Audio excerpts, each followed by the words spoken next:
Hi guys, welcome to my channel, Mommy and Me. It's all about my mom and me. Please like and subscribe. Thank you.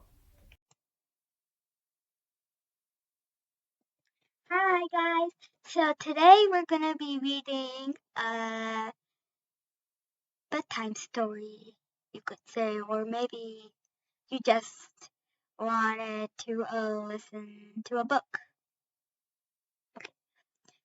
So today we're gonna be reading the other book of world record, written by Torrent Anderson, illustrated by Jeff Epler.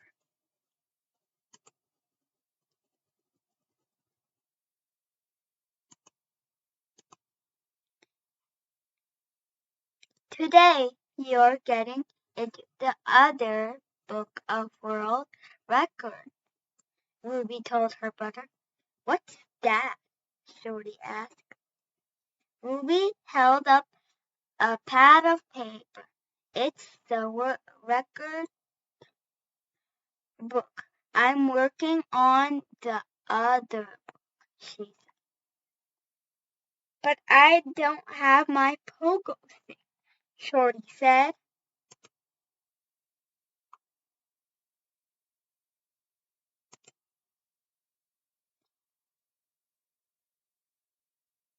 You don't need it, Ruby said. Stand on one leg and recite the ABCs. Shorty stood on one leg and began the alphabet. A, B, C, D, E. The kids on the basketball court stopped their game to stare at Shorty. A kid named Ben came over. ABCs, huh? He said. What are you, in kindergarten? He's setting a record and he needs to concentrate, Ruby said. Ben turned to look at Ruby. What's your job? Ben asked. I'm the officiator, Ruby said. The witness to prove he really did it. What did what? Ben asked. Anyone could do what he's doing. Oh, yeah? Ruby said. Well, my brother is going to do it while chewing bubble gum. Ruby pulled out a piece of gum and tossed it to her brother. Shorty popped the gum in his mouth and continued reciting the alphabet. F, J, F, G, H, I, J, K, L, M, N, O, P. Oh, that's nothing, Ben said. You ought to blow bubbles instead. And if you want to set a real record, let me get my pogo stick. Then Ben dashed into the nearest apartment building. Shorty winked at Ruby. Ben didn't know that Shorty was a pogo stick master. Ben came back with his pogo stick. Try jumping on one leg, he said. Shorty picked up the pogo stick and began bouncing. Once he got going, he started jumping on one leg. Everybody from the playground came to see what was happening. Oh, that's not That's not so hard, Ben said. Let's see him jump through a human maze. There's no such thing as a human maze, Ruby said. Sure there is, Ben said. It's a maze made out of people. Shorty bounced on the pogo stick. Can I switch legs? He asked. Ben and Ruby both shook their heads. Call everybody you know, Ruby announced.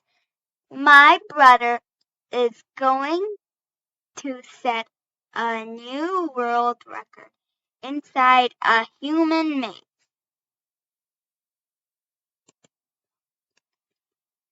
Tell him to come quick, Shorty yelled.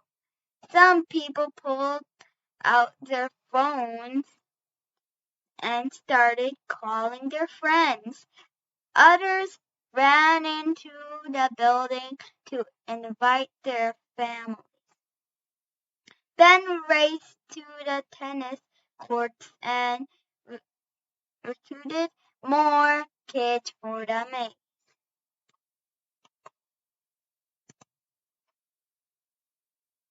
Hurry up, Shorty screamed. I'm getting tired. Shorty was sweating on the pogo stick. Still jumping, he started to move through the human maze.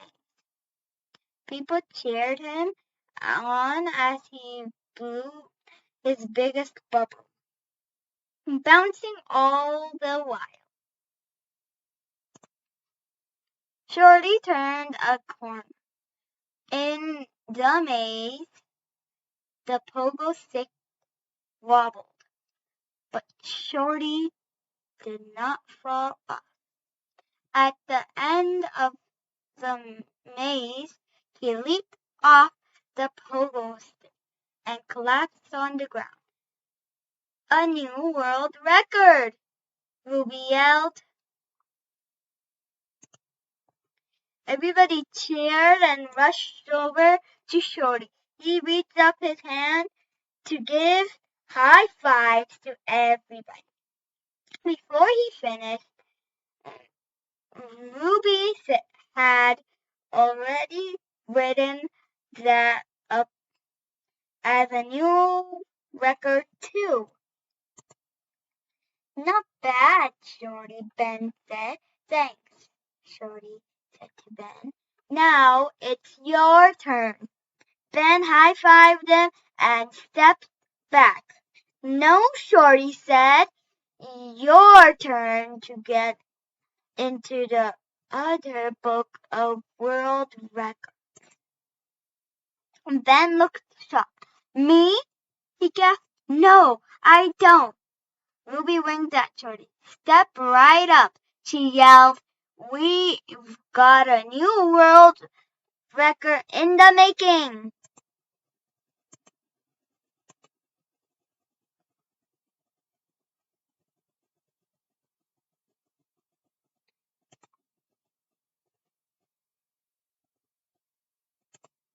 So guys, it's been 8 minutes since we done this. Why don't we read another story?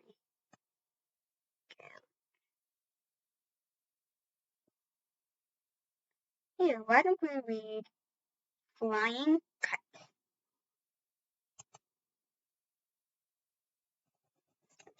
Flying Kites.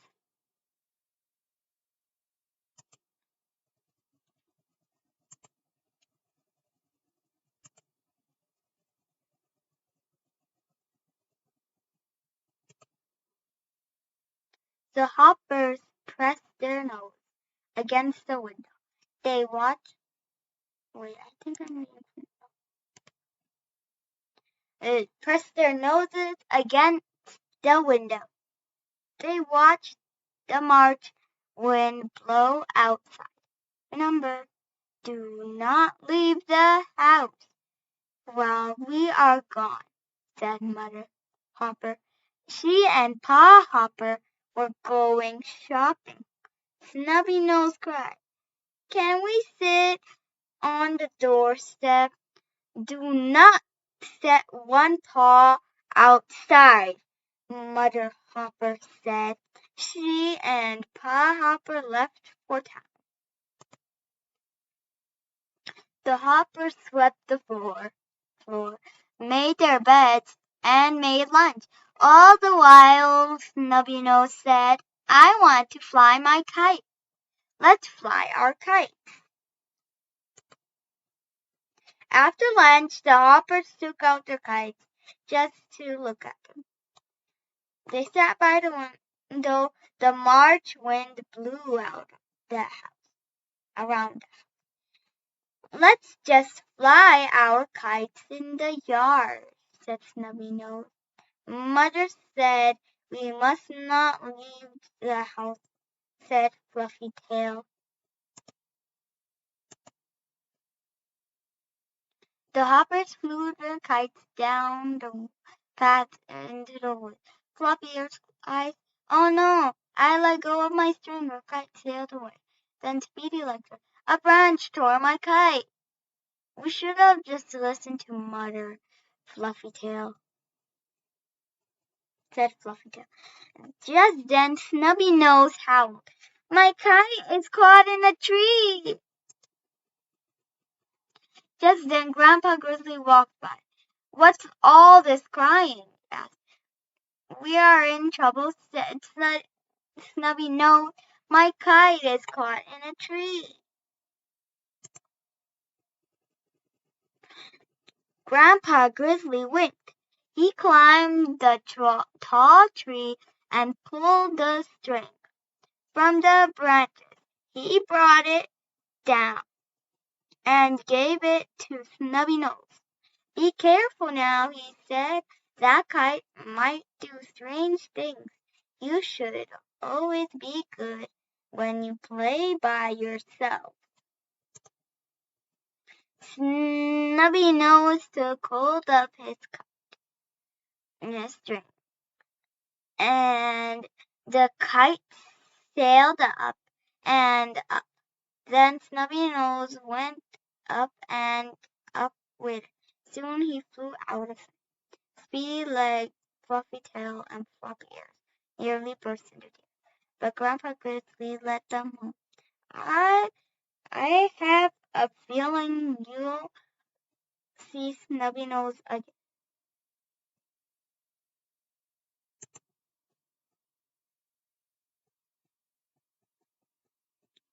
When they got home, Floppy Ears looked in the sky. "I see a speck," she cried. "Is it Snubby-Nose?" cried Speedy Leg. It was Snubby-Nose, still holding on the kite string. He came down and landed on the doorstep.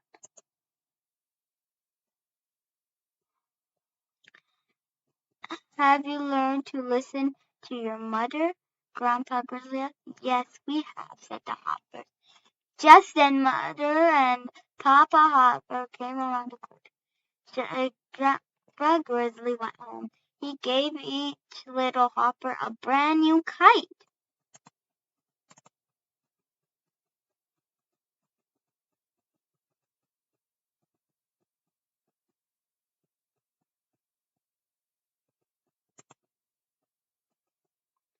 So guys, it's been 13 minutes.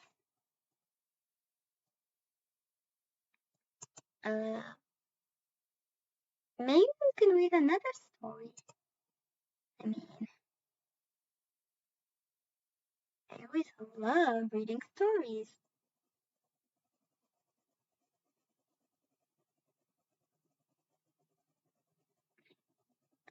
Let's see what we can read.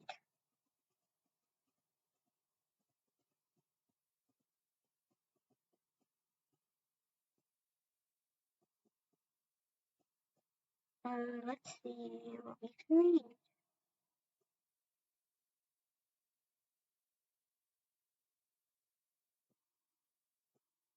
Let's read the 100-Day Project.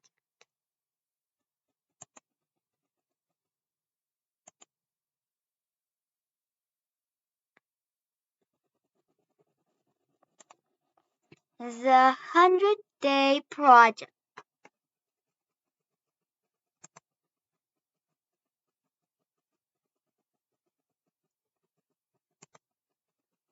Counting to 100. Latika walked into the kitchen and washed her hands for dinner. What have you been up to? Her mother asked. I've been counting. I need to know what I have 100 of, Letitia said. I have 119 stickers, 106 pennies, but only 47 crayons. Why do you need 100 things? Her mother asked. Tuesday is the 100th day of school, Letitia said. As a 100-day project, everyone needs to bring 100 of something. I can help you with your project, her mother said, but first we need to eat dinner.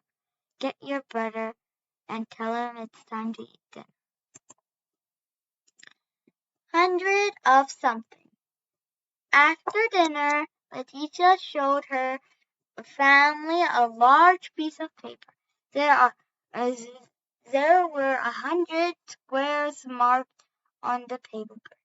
I have to glue 100 objects on those 100 squares. Letitia said, that should be easier, brother said. Use your pen. My teacher wants our projects to be creative, Letitia said.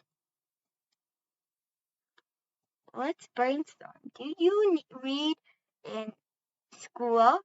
Her mother asked. We read a new book every day. I like books, Letitia said. Making little books. What do you like about books? Her brother asked.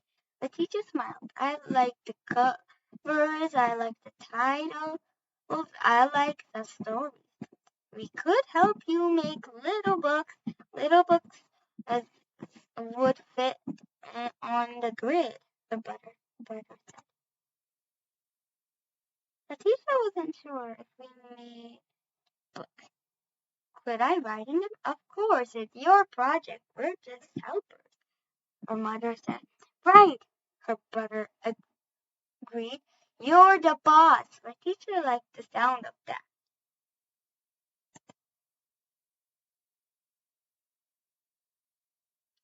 Letitia and their family made the little books. They used a lot of supplies. Then Letitia wrote little notes in the book. She had to write really small, very small.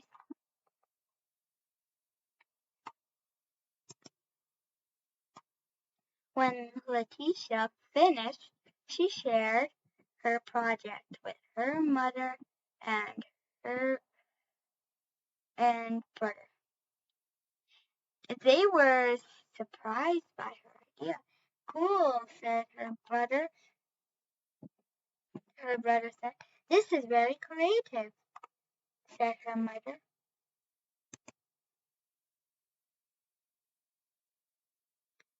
On the 100th day, everyone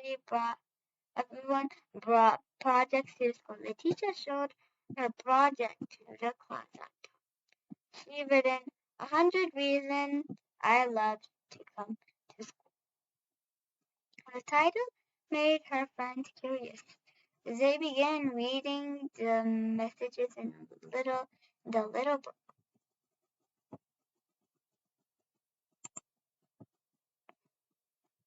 As a special project. Look, Kate, this one is about you, Mia said. It says, I like to see Kate smile. Soon there was a crowd around Letitia's spot. The teacher decided to read the little books to the whole class. After he read each book, the class clapped for the person the book was about. there were books for every student in my teacher's grade and every teacher at the school. There was a book of the custodians, school bus drivers, librarians, principal, and the cafeteria workers too. And the teacher had found a creative way to celebrate the 100 days for 100 reasons so the 100 people why they were special.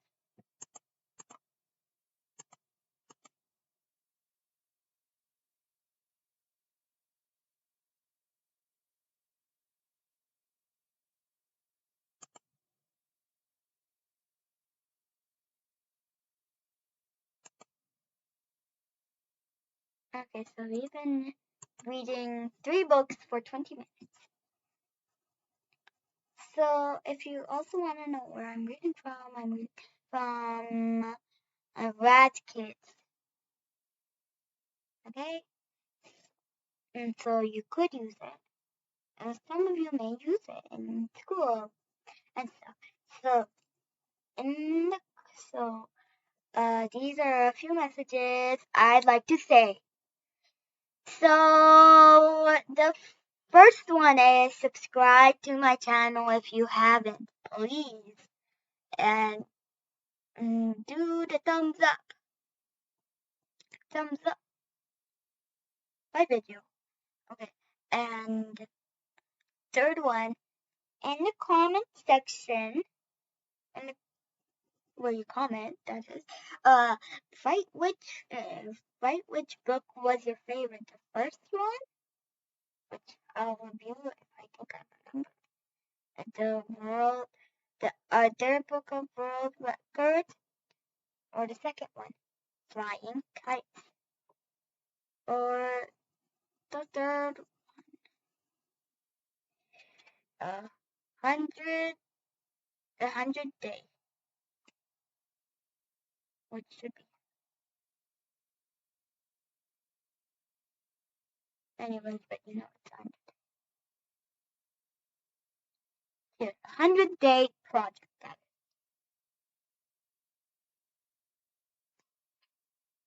Flying kites and the world record of the other book of world records. That is. So the first one, I'll review it again.